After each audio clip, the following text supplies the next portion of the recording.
Le grand forum Fréquence Évasion. Les politiques s'expriment en toute liberté. Fréquence Évasion, le grand forum, c'est dans quelques instants.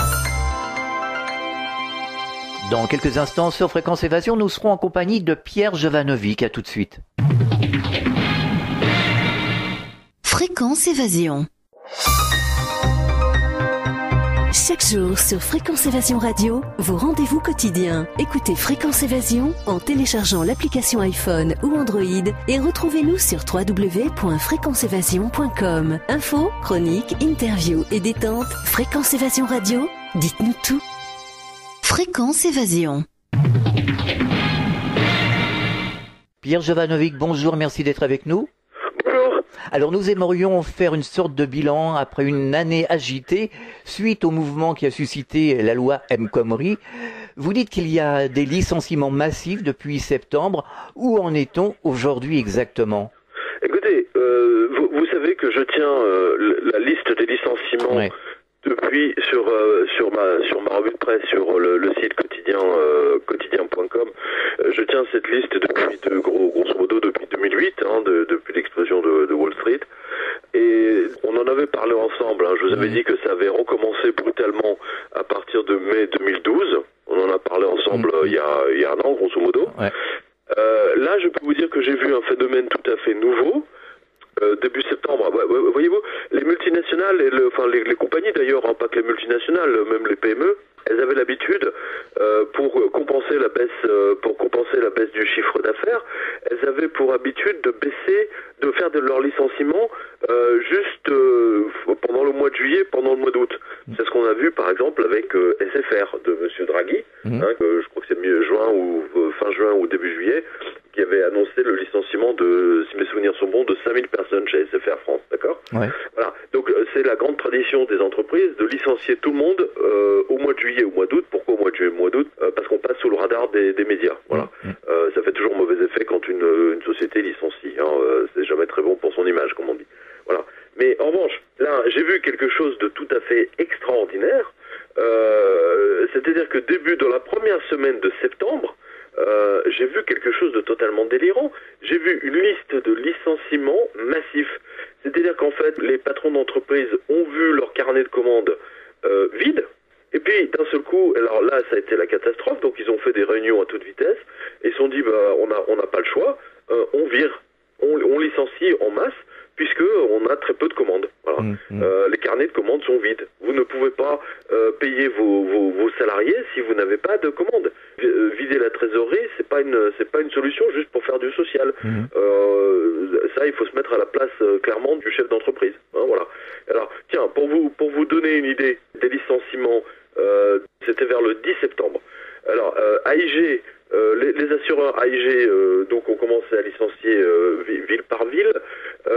Altis France, là il y a 1000 salariés du côté de Corbeil-Essonnes et ils risquent tous d'aller à Pôle emploi parce que la société est en redressement judiciaire et qu'ils ne trouvent pas de repreneurs. AXA en Belgique avait viré 500 personnes. Boeing virait 100 ingénieurs de plus. Ils en avaient déjà viré. Bombardier, vous savez, le géant du canadien, ils ont jeté à la rue 7000 ingénieurs et techniciens. 7000. Voilà.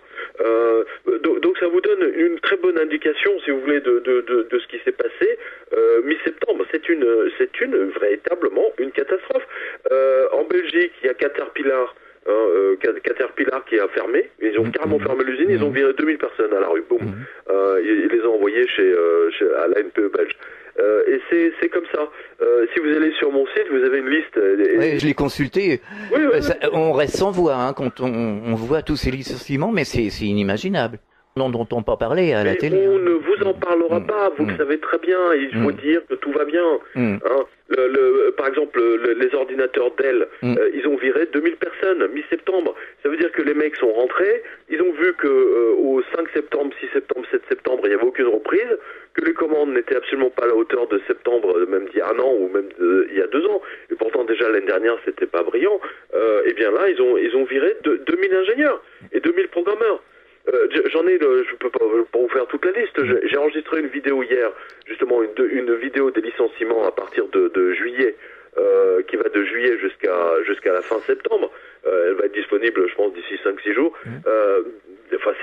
C'est ce que j'ai vu. Kraft, tiens, je vous en donne quelques-uns. Oui. Kraft, Heinz, vous savez les ketchup, qui est agroalimentaire. 200 personnes. Macy's, la fameuse chaîne de boutiques de vêtements moyen luxe, on va dire, aux États-Unis, ils ont décidé de fermer 100 boutiques de plus. 100 boutiques, vous vous rendez compte ? C'est énorme, 100 boutiques. C'est énorme. Mais partout en Hollande, vous avez une chaîne qui a fermé, c'est l'équivalent de Darty. Ils ont viré, je crois que c'est pareil, je crois que c'est 2000 ou 3000 personnes. Neiman Marcus, là c'est une chaîne de haut luxe, c'est de grand luxe. Ils ont viré 100 personnes de plus. Le Nouvel Observateur a viré 33 journalistes. Plus personne n'achète le Nouvel Observateur.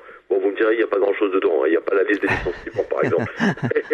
Donc, on n'est pas étonné. Vous avez, là, dans le Jura, il y a une société qui s'appelle Logo. C'est un lunetier, vous savez, qui fabrique des lunettes pour des grandes marques, genre Tag Heuer, etc. Ils ont, c'est 200 ou 300 salariés qui vont se retrouver chez Pôle emploi. STX France, le chantier naval, cherche un repreneur en ce moment, ils sont dans une catastrophe, c'est 2600 salariés qui risquent de se retrouver chez Pôle emploi. Je peux vous en faire comme ça pendant 3 heures. Ma vidéo des licenciements, juste pour vous donner une idée, de juillet 2016 jusqu'à fin septembre 2016, début octobre, on va dire première semaine d'octobre, elle dure 3 heures. En effet. 3 heures de licenciement. En effet. Ouais. Moi, je l'ai vu, de toute façon, je suis tombé sur une vidéo où, franchement, là, je me suis dit, mais c'est pas possible qu'il y ait tous ces licenciements, quoi. Vous avez vu? La vidéo que vous avez vue, elle remonte elle s'arrête au mois de juin. Ouais. Elle tourne sur, c'était la liste des 4-5 derniers mois, quoi. Alors que là, on en a fait autant, juste entre juillet et fin septembre. Est-ce que vous vous rendez compte? Oui, je me rends compte, moi, personnellement, c'est clair. Alors, est-ce qu'on constate aussi, à Paris et en province, on constate qu'il y a de plus en plus de fermetures de petits commerces? Vous savez, j'étais en signature à Saint-Brieuc. Ouais. C'était samedi dernier. Donc j'ai visité le centre-ville. Eh bien, le centre-ville de Saint-Brieuc est devenu exactement ce que j'ai vu à Athènes il y a 5 ans. C'est-à-dire, vous avez une boutique d'ouverte, une boutique de fermée, une boutique d'ouverte, une boutique fermée. J'amplifie un petit peu, mais c'est des fois vous avez 3 boutiques de fermées côte à côte, ensuite vous en avez 4 d'ouvertes, enfin bon, voilà. Mais ça, c'est pas spécifique, si vous voulez, à Saint-Brieuc. Dans votre région, dans les villes de votre région, enfin même partout en France. Dans le sud, partout, on le constate. Alors, vous savez, la presse nationale, enfin les journalistes des organes d'État, etc., ou qui appartiennent aux marchands d'armes, ils vous disent oui, mais c'est parce que les gens font leurs courses sur Internet ou en regardant, vous savez, les présentations vidéo. Mais c'est faux, c'est complètement faux, puisque moi, dans ma liste de licenciements, je vois des sites Internet, vous savez, de vente par correspondance qui licencient 50% du personnel. Oui, et des restaurants aussi. Il y a beaucoup de restaurants qui ont fermé. Exactement. Le restaurant, vous pouvez pas. Vous pouvez pas dire que le restaurant que les gens ont commandé sur Internet. Enfin, je veux dire, ils commandent une pizza, mais ils vont pas aller. Ils peuvent pas encore commander un restaurant entier à venir chez eux. On est bien d'accord. Voilà, les restaurants sont fermés les uns après les autres. À Paris, on le voit, c'est très clair. J'ai vu, par exemple, pas loin de l'Élysée, pour être précis, même à 40 mètres de l'Élysée. Vous voyez, donc c'est juste à côté de la place Beauvau. J'ai vu un restaurant indien qui a ouvert peut-être il y a 2-3 ans, je pense. Un restaurant indien et qui a refait toute la façade. Vous aviez à peu près 20 mètres de façade décorée, vous savez, genre temple hindou, etc. Vous voyez, fermé. Les mecs, ils ont dépensé une somme colossale pour faire une décoration absolument magnifique, etc. Et ils n'ont pas tenu le coup, ils ont fermé. Et c'est que ça un peu partout, malheureusement. Et donc on nous dit, mais non, tout va bien, parce que vous savez, il y a les élections. Donc il ne faut pas que les problèmes sociaux, alors on l'a vu avec Alstom, parce qu'ils ne pouvaient pas se cacher. Mais en ce moment, vous avez Auvergne Aéronautique qui est en redressement judiciaire, vous avez 700 salariés qui risquent de se retrouver, qui vont se retrouver chez Pôle emploi. Là, BFM-VC, vous les voyez pas, ils en parlent pas. TF1 n'en parle pas, France 2, l'AFP n'en parle pas. C'est consternant. C'est absolument consternant. Vous assistez, en ce moment, je le dis à vos auditeurs, à la plus grande désinformation depuis la guerre, la Deuxième Guerre mondiale. Quand on disait aux Français, tout va bien, les Allemands vont s'écraser sur la ligne Maginot. Voilà. Pierre Jovanovic, je vous propose de marquer un temps d'arrêt. On revient dans quelques instants. À tout de suite. Fréquence Évasion. Chaque jour, sur Fréquence Évasion Radio, recherche, ovni, paranormal, faits de société, protection de l'environnement et les rendez-vous avec vos stars préférées dans Parole de Stars. Fréquence Évasion, c'est également la voix des sudistes en Principauté de Monaco et dans le Grand Sud. Fréquence Évasion Radio, dites-nous tout. Dites-nous tout. Dites-nous tout. Fréquence Évasion. Nous sommes de retour, c'est la deuxième partie du Grand Forum sur Fréquence Évasion. Nous sommes toujours en compagnie de Pierre Jovanovic. Alors les auditeurs nous disent, vous parlez d'effondrement général, mais le système est toujours en place. La question des auditeurs, que va-t-il se passer? Est-ce que vraiment il va y avoir un effondrement? Alors, cette question est récurrente. Qu'est-ce qu'on peut... je vois bien, vous parlez d'effondrement, mais il n'arrive pas. Oui, c'est ça, oui. C'est ça, voilà. Alors, moi, je retourne l'effet à toutes les personnes qui vous disent ça. 1, ils sont dans le déni. 2, ils se mentent à eux-mêmes. 3, ils sont particulièrement de mauvaise foi. Et je vais vous expliquer pourquoi. 1, aujourd'hui, depuis maintenant 2 ans, vous avez ce qu'on appelle les taux négatifs. C'est-à-dire que les banques centrales ont imprimé tellement de monnaie de singe depuis 2008 qu'aujourd'hui, toutes les pensions, les fonds de pension, les retraites, vos retraites, les retraites de vos auditeurs sont détruits en ce moment même.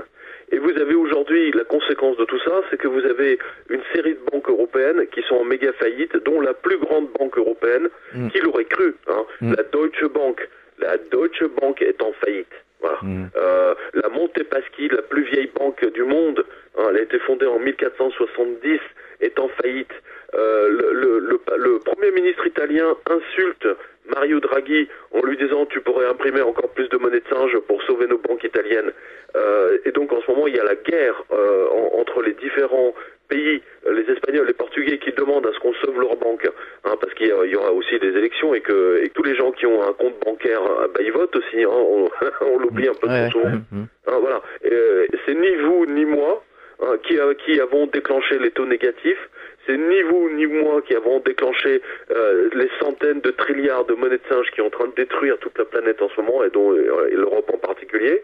C'est ni vous et moi qui sommes responsables de la faillite de la Deutsche Bank et de la Montepaschi, de Unicredit, de la Banque du Saint-Esprit, de la banque autrichienne, enfin des 2 banques autrichiennes, je me souviens plus leur nom, et la Commerzbank. Tiens, la Commerzbank qui a viré 9600 personnes il y a 4 jours. Oui, quand même. 9600 quand même. Donc, je dis ça à tous les trolls, là, vous savez. Ah oui, mais on n'a pas l'effondrement. Mais nom d'un chien, priez pour qu'il n'y ait pas d'effondrement, pour que ça dure le plus longtemps possible. Parce que quand ça va vraiment se passer, il y aura du sang sur les murs. Voilà ce que je dis. Et vous le savez bien que c'est la triste réalité, malheureusement. Alors il y aurait une loi qui aurait été votée pour ponctionner les comptes clients récemment. Alors non, en fait, il y a la loi Sapin. C'est en relation, si vous voulez, avec Sapin 2. C'est la loi Sapin 2 qui vient d'être votée. C'est en relation, si vous voulez, avec ce que je dis maintenant depuis des années. Vous avez eu la gentillesse de m'interviewer à plusieurs reprises là-dessus. J'ai toujours dit sur votre antenne, à vos auditeurs et ailleurs, qu'ils ne reverront pas leurs assurances vie. Vous vous souvenez de ça? Oui, on l'a dit plusieurs fois. Là, pareil, c'est pour vos trolls, là. Si Sapin, le ministre des Finances, est obligé de faire passer une loi à l'Assemblée nationale en disant, grosso modo, que en cas de circonstances extrêmes, entendez par là Grèce, Chypre, une situation similaire en France, eh bien les Français ne pourront pas retirer leur argent des assurances vie. Voilà. Autrement dit, c'est du vol. Voilà. On empêche les gens de disposer de leurs économies, de leur épargne. Moi, j'appelle ça du vol. Mais c'est normal, avec les taux négatifs, ils n'ont pas le choix. Alors, où en sont-elles concrètement les banques à l'heure où nous parlons, à l'heure actuelle? Mais elles sont dans une situation absolument épouvantable. Les taux négatifs sont en train de les détruire. Vous savez, pendant très longtemps, ces gens gagnent. Les banquiers gagnaient de l'argent en vous vendant des crédits à 6%, 8%, 19% même sur les Américains sur les cartes de crédit, etc. Et aujourd'hui, la Banque Centrale Européenne les force, impose même les taux négatifs. Ça veut dire quoi? Ça veut dire que les assureurs vie, les assureurs et les banques sont en train de perdre des millions à chaque seconde qui passe. Voilà ce que ça veut dire. Et donc, il va falloir ponctionner les comptes des clients. Vous avez vu la hausse de tous les crédits et de toutes les commissions d'intervention, les abonnements aux services bancaires, et j'en passe et des meilleurs. Vous savez, la Commerzbank vient de licencier 9600 personnes. Deutsche Bank Vous savez, juste avant que vous me téléphoniez, il y a une dépêche qui vient de passer. La Deutsche Bank licencie 1000 personnes de plus. Elle en avait viré 15 000 il y a, je sais pas, un mois ou deux. Elle en avait viré 10 000 autres il y a 2 ans. Elle en avait viré, je sais plus, je crois que c'était 12 000 en 2009. Enfin bon, donc quand les banques, même les banques saoudiennes, même les banques des Émirats arabes licencient massivement. Donc finalement, c'est en ce moment l'effondrement. On est en plein effondrement là. On est en plein effondrement, vous le voyez au ralenti, c'est tout. Oui, c'est ça, au ralenti, ouais. Alors les politiques, si vous voulez, vont tout faire pour leur permettre de ne pas s'effondrer, parce qu'ils savent qu'en cas d'effondrement, ils ne seront pas élus. C'est pour ça que vous voyez la collusion des politiques. La démocratie a été volée. Je me souviens de vous avoir dit ça il y a 3 ans. Oui. Elle a été volée par les banques. Aujourd'hui, vous le voyez en live. Moi, j'invite tous vos auditeurs à aller sur la revue de presse, sur quotidien.com. Vous allez voir la liste des licenciements. Et je peux vous dire que je me prends bien la tête à donner cette information tous les lundis aux Français. Alors, vous avez été récemment censuré par Wikimedia. Ah bah évidemment, ça devait m'arriver. J'ai toutes mes fiches, vous savez, en tant qu'écrivain, journaliste, mais surtout en tant qu'écrivain. Et donc Wikipédia, États-Unis, a effacé ma fiche anglaise, ma fiche française, ma fiche espagnole, italienne, etc. Je n'existe plus. Voilà. Et ma page Facebook a été censurée la veille des élections régionales pour que je ne donne pas la liste des licenciements comme je l'avais faite lors des élections législatives. Européennes, pardon. Européennes. Excusez-moi, mais vos auditeurs doivent comprendre que je suis le seul journaliste français, même européen, à être censuré par Wikipédia. Ça veut dire que les informations que je donne aux Français, et à tout le monde d'ailleurs, sont extrêmement importantes. Bien sûr. Mais finalement, on peut se poser des questions. Selon certains sondages qui viennent de certaines radios, on va pas les citer, les radios posent des questions pertinentes et les Français, les citoyens répondent. Et à 80%, par exemple, l'autre jour, est-ce qu'on a besoin des politiques, par exemple, 80% disent non. Enfin, c'est toujours comme ça, ça va toujours dans le bon sens. Et finalement, tout le monde est conscient. Et pour autant, on a l'impression qu'il ne bouge pas, quoi. Ça bouge pas, quoi. Mais rappelez-vous ce qui s'est passé en Argentine en 2001. D'un seul coup, toutes les banques ont été fermées. Les Argentins ont découvert ça le lundi matin. Tous les distributeurs étaient fermés. Et le peso, qui auparavant, un dollar américain valait 1 peso, a été dévalué de 60%. Autrement dit, tout l'épargne des Argentins a été volé. Les gens ont fait des manifestations, etc., etc. Ça ne servait à rien puisque le système bancaire a été bloqué. Seul, je précise que les Argentins qui avaient pris leurs précautions, qui avaient acheté de l'or, qui avaient acheté des pièces d'argent, etc., il n'y a que eux qui s'en sont sortis. Tous les autres, non seulement ont été ruinés, mais en plus, du fait qu'ils étaient ruinés, ils se sont rendus malades. Ils ont déclenché des cancers, des scléroses en plaques, et j'en passe, et des meilleurs. C'est important ça, c'est important. Moi, je tiens à le rappeler à vos auditeurs qui nous écoutent. Au moins eux, vos auditeurs, ne se rendront pas malades quand tout ça va se passer à un moment donné ou à un autre. Et prions que ça tienne encore le plus longtemps possible. Justement, en Grèce, où en sont-ils ? C'est une situation absolument épouvantable. Les gens ne peuvent plus se soigner, il n'y a plus de sécurité sociale. Si jamais ils ne payent pas leurs impôts, ils leur coupent l'électricité. Tout doit être déclaré, même si vous donnez 100 € à votre gamin, j'exagère un peu, mais si vous donnez, je sais pas moi, 10 € à votre gamin, il faut que vous déclariez tout ce qui a été donné. Toutes vos possessions, tout ce qui a de la valeur doit être déclaré sur le feuille d'impôt, y compris le prix d'une moto, d'une voiture, enfin bon, voilà. C'est monstrueux. La Grèce, je parle pas d'Athènes, parce que Athènes c'est comme Paris, si vous voulez, il y a beaucoup de tourisme, donc vous ne voyez pas trop le truc, mais dès que vous sortez en province, enfin en province grecque, vous voyez les magasins sont tous fermés, je veux dire, les vitrines sont recouvertes d'affiches, d'affiches arrachées, d'affiches collées par-dessus, recollées par-dessus. Vous voyez ça aussi maintenant dans les boutiques, sur les boutiques abandonnées en France. C'est pire, la situation des Grecs est pire. Vous savez, les médias Reuters, AFP, etc. ne met le focus sur la Grèce uniquement lorsque le Parlement grec refuse de voter un certain nombre de lois et lorsqu'ils ne veulent pas rembourser la dette aux Allemands et aux Français. Alors donc dès qu'ils traînent la jambe, ça y est, vous avez toutes les dépêches en direct d'Athènes, etc. C'est la catastrophe. C'est du chantage. Voilà, c'est du chantage. Ils ont été mis en esclavage finalement. Nous aussi on est en esclavage. C'est un truc que je rappelle très souvent. N'oubliez pas, si vous divisez la dette de la France par le nombre d'habitants en France et divisez la dette de la Grèce par le nombre d'habitants en Grèce, nous sommes plus endettés que les Grecs. Voilà, tout est dit. Est-ce que ça peut nous conduire à une guerre civile? Oui, je pense que oui, parce qu'aujourd'hui tout le monde sait que les banques sont les grandes responsables de cette crise, oui. Donc il y a beaucoup de banques, je pense que lorsque les banques arrêteront les distributeurs, là ça risque de mal se passer en effet. Alors aujourd'hui on fait quoi? On attend, on reste assis sur une chaise. Mais attendez, il faut être prêt, voilà. C'est tout ce que je dis, vous savez, tout système finit par retomber, toute révolution, je veux dire, finit par la poussière finit par retomber, c'est ça que je veux dire. Donc il faut s'y préparer. On est dans la même situation que lorsque les Allemands sont arrivés en France, alors qu'on avait dit aux Français qu'ils se cracheront sur la ligne Maginot, voilà. Et du jour au lendemain, c'est l'exemple que je donne toujours, la monnaie. Les billets de banque que les Français avaient dans leur portefeuille ne valaient plus rien à partir du moment où les Allemands sont arrivés. Voilà. Après, c'est que les pièces d'or et les pièces d'argent qui ont parlé. Donc le mot d'ordre aujourd'hui, c'est prendre ses précautions, c'est tout. C'est tout ce qu'on peut faire. Du moment que vous avez votre maison avec le jardin, le potager, voilà, où vous avez vos parents qui ont la maison, le potager, machin, déjà vous êtes tranquille. On va dire ça comme ça. Alors toutes ces informations, on peut les retrouver sur quotidien.com, c'est bien ça hein?